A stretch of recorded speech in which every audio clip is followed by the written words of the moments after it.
Since the COVID-19 pandemic, global demand for natural remedies and traditional medicine has surged as consumers increasingly seek immune-boosting, plant-based alternatives. Next into the nest is an entrepreneur blending ancient wisdom with modern ambition. Hello, judges. My name is Simbarashi Nyapokot. I'm from Natura, Zimbabwe. We specialize with traditional herbs that are originated here in Zimbabwe. I would like to share my story of life that had driven me into this kind of business. I've grown up living with my grandparents, and my grandfather was diagnosed with prostate cancer at the age of 80. But after he was diagnosed from this problem, he started taking these natural herbs, and he managed to live for the next 12 years without any challenges that are faced with other people who are having the prostate problems. And also, I've also noticed that most people are suffering from the disease that they can be prevented by just taking these natural herbs. So I've come with a solution that people would start taking. Inspired by a deeply personal journey of a grandfather who turned to traditional remedies in his battle with cancer, the entrepreneur is now on a mission to take those healing roots beyond borders. The judges want to know more. Tell us maybe about your numbers. Like, what are you selling these for? Okay, I'm selling each packet for $5. Each packet of anything? No, for that neem leaf and mupe, and then for ginger and garlic and turmeric, it goes for $3. Okay. And how many do you sell per month? For last month, I've sold in total of all of them, there were 100 of them, including the ginger and the. And where are you selling them? I've got a shop in town, and I'm also supplying in local stores near my place. Commerce is the world's unspoken language, one that transcends borders and echoes in 1,000 dialects. Leslie believes the entrepreneur's message could land stronger in his mother tongue. All right, sorry. If I say do it again in Shona, will you be more comfortable? Yeah. Please go ahead in Shona. I want to hear your story well. Ndakanya unyanya kufarira kutengesa maherbs inyaya life yandakakura nchirarama nayo na sekuru na mbuya wangu. So I've seen kuti sekuru wangu baba wakabatwa dambudziko reprostate wane makore 80 years. Wakakwanisa kurarama zvakanaka, wakasurvive zvakanaka.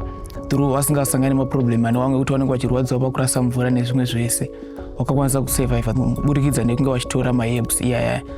So inini after ndaona kuti maherbs aya anoshanda, ndakatora nguva yekuti ndikwanise kuimprove life yangu, ndikwanise kuimprove mastudies angu. In process yekuimprove mastudies angu, ndikwanise kuramba ndichitengesa maherbs. Ndakwanisa kuenda kuti TMPZ ndikapiwa license yekuti ndikwanise kunge ndichitengesa maherbs. So when did you start this business? You can answer in Shona, no problem. Okay, ndakatanga kuita business iri muna 2022. Okay, so in life, what is it that you say, this is what I've achieved, or this is what my business has achieved? It have improved my life because my studies as I'm getting the money from this business.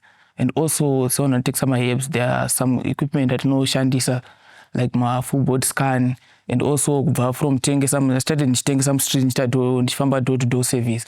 And then in office, I went to change my products and also relocated. The demand for natural remedies has soared in recent years, and so has the competition. Now, Chad wants to know, what truly sets Natura Zimbabwe apart from the rest? Are these herbs any different from the ones that are being sold by other brands that I won't mention now? Is there anything unique about them, or you are simply packaging them? And then number two, are you the one who's farming the actual or growing the actual herbs, or you buy them from someone else? maherbs ndinomatora kune vanhu vanomagadha because mamwe acho akaita sendora anobve anenge achitorwa musango, so kune vanhu vanongotora vanongotora vounganidza then ndinonotenga ikoko then ndopackage. Chirikuita kuti ndichikwanise kusiyana nevamwe vanhu vari kumatengesa maherbs, unoona wakawanda this just sell makona anenge angori maleaves, then I've improved them kuti iwe powder iri much easier kuti vanhu vakwanise kumaconsume. Price wise, how do you compare with because I know the vamwe vari kuita powder, like I said, I won't mention brands. I know there's a brand that sells in one of the retail stores. I've done a survey on other people who are already in the businesses, and I found out packaging yao ndinokwanisa to come up with something chiri kulook nice kudarika chao. Okay, so it's packaging. The reason why I'm asking, and I want to know, because you said you're a sole trader, I want to know if you decide to formalize, will you still have the same, if it's price advantage, will you still have the same price advantage? Because sometimes what happens is that some products are easy to appear to have a price advantage over mainstream because pane compliance issues that are out of the picture. So currently, if you are to look at the market, so that sort of goes out of the picture. What's your competitive differentiator now? One other thing is my prices are affordable. And also, I've seen others, they've changed the names of the products. They've given them modern names, and I'm just selling them. All right, so when you say prices are affordable, are you 20% cheaper? Are you 30% cheaper? Are you 40% cheaper? When you say affordable, relative to who and how affordable are you compared to vamwe vari same industry offering the same product? Ndokwanisa kuti ndiri 20% cheaper. And how many products are in your line? In my line, I have 17 types of products. 17 types. Which is your best seller? The best seller is called Ngoma. What does it do? Ngoma. It's an aphrodisiac. I thought as much. Did you bring it today? No, I did. Ngoma. You didn't bring your best seller? I didn't. It's not yet in this kind of packaging. So why? Yeah, people are demanding it. One order a cheaper price. So couldn't they some packaging? No, need to change around pricing. What is the cost of the packaging? 45 cents. So what is the cost of producing your Marera Gomo? It's $1. It's $1. So if you make it at $1.45, you'll only profit 55 cents. But if you're able to sell double that, would it not be worthwhile to take the hit on your bestseller, knowing that your name is going out there? Yeah, and then I also calculate it. And did it. The entrepreneur's honest answers are beginning to clear the fog, exposing the roots of the business and making it easier for the judges to prescribe the right remedies. Next to weigh in, Leslie. To me, this is a good concept. I've actually had a lot of customers asking for MV for regulation of blood sugar and things like that. And I'm actually happy there's someone like you who do it. I would have loved to see more on the description of use, because ultimately the biggest problem has been kidney failures, overdoses, poor administration of our African traditional medicine. There is no standardization. We don't need to see this. Everything is how to use. Mix one teaspoon with local 1 teaspoon, quarter teaspoon. We need more, right? In what amount of water? So that toxicology part has to be managed, and you have to come up with those solutions because it's your field. So for me, I'm going to give you a yes because of the heritage-based where you are coming from and that desire for continuous learning. Zimbabwe is rich in natural resources and even richer in ancestral wisdom. Heritage-based products, especially those rooted in tradition, have long had an edge in the nest. Leslie has given the first yes. But will the others follow suit or prescribe a different outcome? All right. I'm going to give you a yes. I think you are packaging and merchandising a product that we've seen on the streets for a very long time. I've looked at your social media page. You need to do a lot of work there.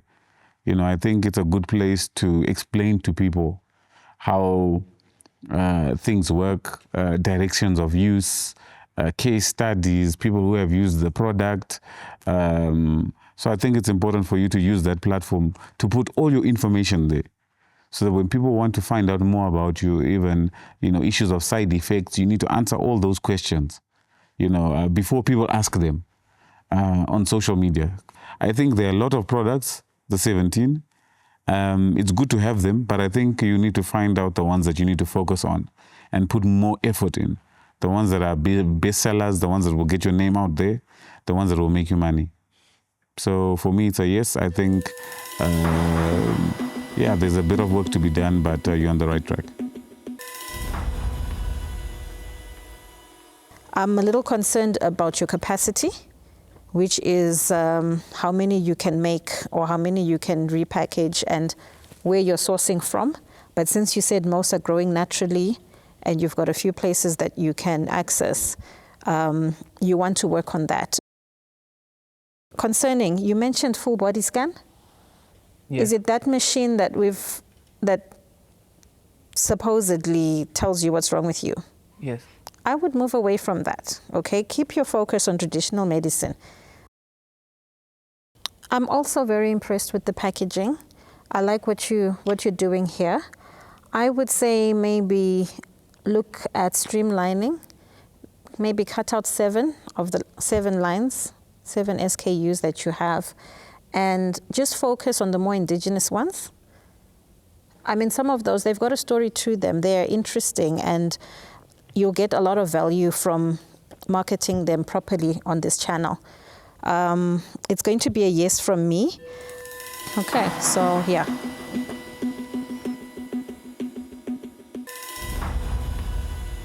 Yeah, for me, I think this is a pretty straightforward business model where you are simply packaging products that you have knowledge in because of one, your training, as well as because of your grandfather whom you grew up with. But most importantly, because of what I think has been alluded, that this is traditional knowledge.